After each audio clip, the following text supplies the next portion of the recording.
a plastic tub, some tap water, and 24 hours of patience. By tomorrow morning, you could be harvesting a carpet of green that contains 9 times more concentrated protein than the finest prime rib in the grocery store. It sounds like a late-night infomercial scam, doesn't it? I thought so too when I first laid eyes on what most people dismissively call pond scum or water meal. But this biological reality is currently making industrial livestock tycoons break a sweat, while NASA is quietly turning it into the primary survival tool for the first human colony on Mars. Today, we aren't talking about million-dollar greenhouses or complex hydroponic towers. We're talking about Wolffia, the smallest flowering plant on this planet. It is so microscopic that you can hold thousands of them in the palm of your hand. Yet its biological horsepower is a direct slap in the face to modern agriculture. While the United States spends millions of acres and billions of gallons of water to raise a single cow, all for a fraction of protein your body can barely even process, this tiny floating miracle is doing something impossible.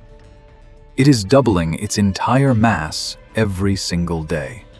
If you grow it in a bowl today, tomorrow you have 2 bowls. The day after, you have 4.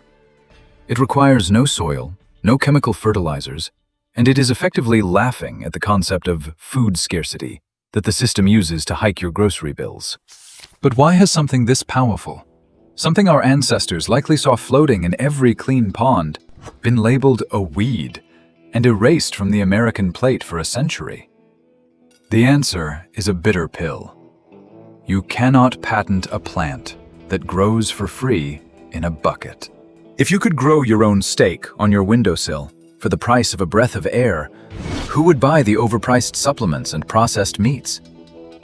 Before I reveal how NASA is using these tiny leaves to generate oxygen and food in the vacuum of space, I want to ask you something. If you believe that health and nutrition are a birthright, not a luxury commodity, leave a comment with the number 9 below. It lets us know we aren't alone in this journey.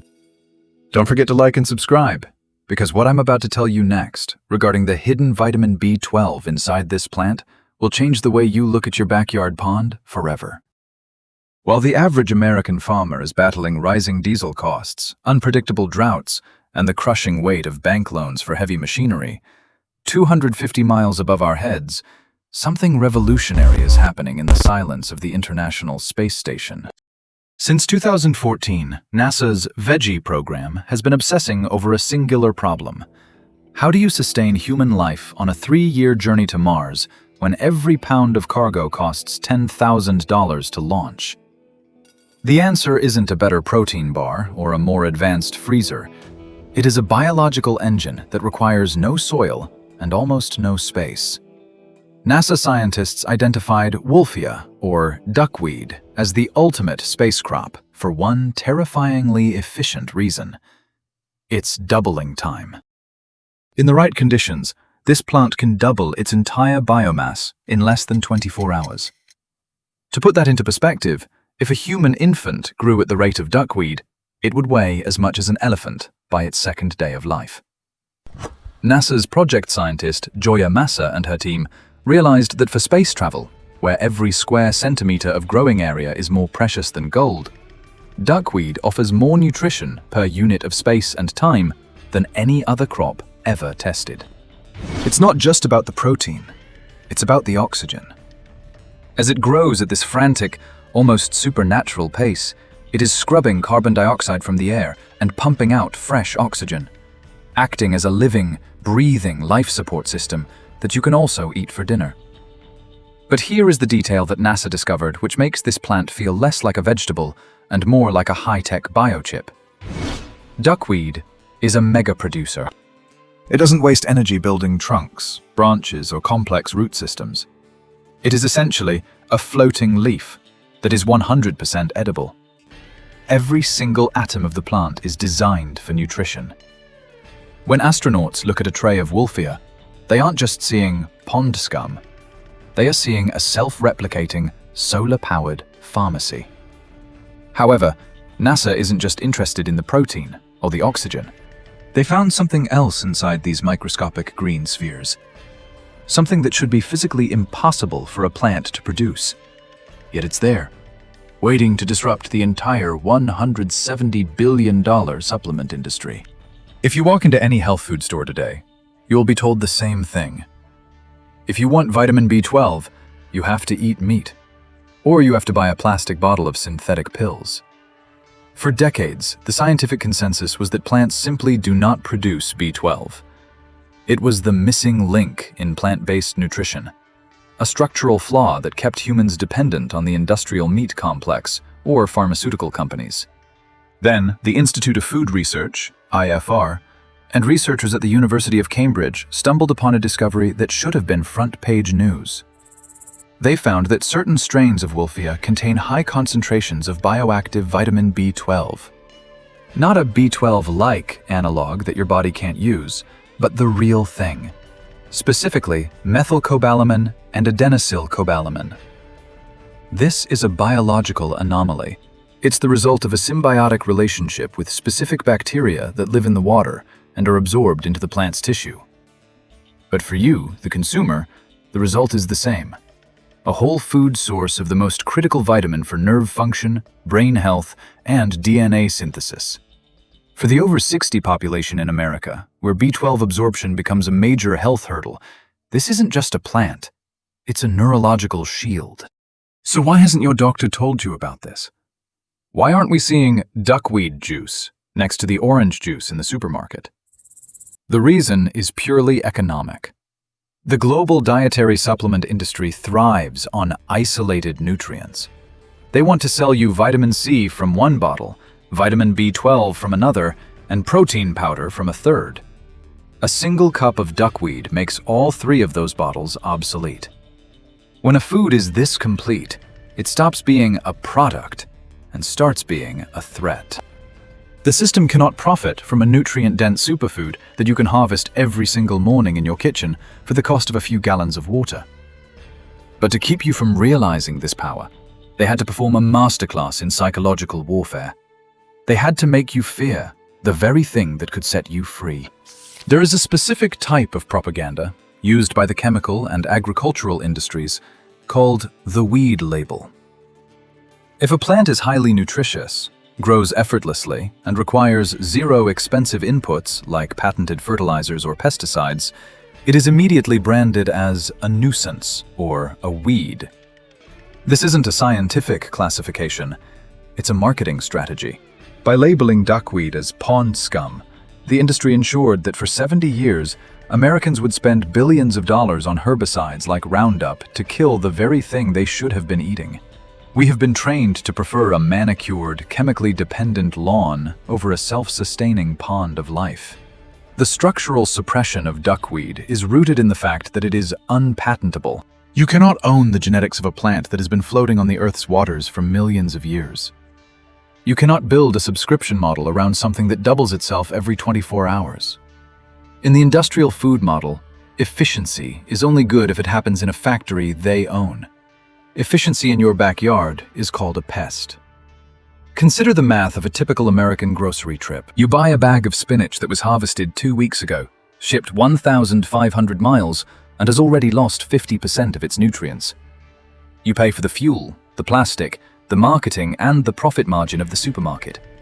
Meanwhile, a shallow tray of duckweed on your porch is producing more protein, more B12, and more antioxidants than that entire bag of spinach, and it costs you $0. The industrial machine doesn't want you to be a producer. It wants you to be a terminal. A terminal where they can plug in their products and extract your wealth. But the beauty of Wolffia is that it doesn't care about their patents or their propaganda. It is waiting for you to unlock it. And as you're about to see, the setup for this revolutionary food source is so laughably simple, you'll wonder why you ever bothered with a traditional garden at all. I told you at the beginning that this was a 5-minute setup. I wasn't exaggerating. To grow the most nutrient-dense food on the planet, you don't need a tractor, you don't need a shovel, and you don't even need to get your hands dirty with soil.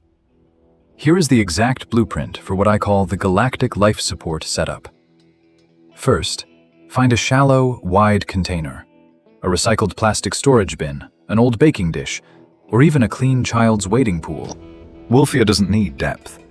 It only needs surface area. 2 to 3 inches of water is more than enough. Second, the water.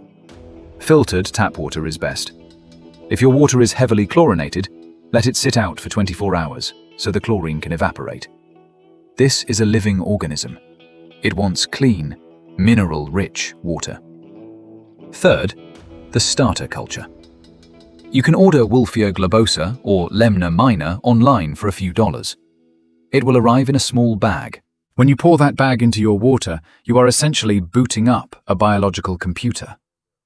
Fourth, the light. Wolffia loves indirect sunlight. A porch, a sunroom, or even a simple LED shop light from the hardware store. Because it grows on the surface, it captures every photon with 100% efficiency. Fifth, the harvest. This is the part that feels like magic. Every morning, you take a fine mesh tea strainer and skim the surface. You remove about 20% to 30% of the plants. By the next morning, that gap you made will be completely filled in. It is a perpetual harvest. It never ends as long as you keep the water level up. The taste? In Southeast Asia, where Wolffia has been a delicacy for centuries, they call it green caviar. It has a mild, nutty flavor, similar to a sweet cabbage or a very fresh sprout. You can toss it into a smoothie, sprinkle it over a salad, or stir it into a soup. It disappears into the food, but it leaves behind a nutritional profile that makes a multivitamin look like a joke. But before you go out and find your first container, you need to understand the deeper truth about what you are actually doing when you start a duckweed tray. This isn't just about growing food. It's about a fundamental shift in the human story. We live in an era where we are told that survival is complicated. We are told that as we age, we must become more dependent on the system, on more pills, more processed senior shakes, and more expensive healthcare. But the story of duckweed proves that the opposite is true. Nature didn't make health complicated. The industry did. When you grow Wolffia, you are reclaiming a piece of your humanity that was stolen during the Industrial Revolution. You are moving from being a consumer back to being a steward. For a person over 60, this is the ultimate act of defiance. It is saying, I do not need your supply chains. I do not need your patented supplements. I do not need your 1,500-mile-away produce. You are harvesting light. You are harvesting water. It is a library of ancient information. And a floating tray of duckweed is a testament to the fact that the most powerful solutions are often the ones we've been taught to step over. This is the end of the age of dependency. You have the knowledge. You have the 5 minutes. You have the water. The only thing standing between you and the most nutrient-dense harvest of your life is the decision to stop listening to the people who profit from your hunger. If you found this valuable, watch the next video because we're going even deeper into the forbidden perennial plants that can turn your backyard into a permanent, maintenance-free pharmacy. Do not forget to subscribe so you don't miss the next revolution. I'll see you in the next one.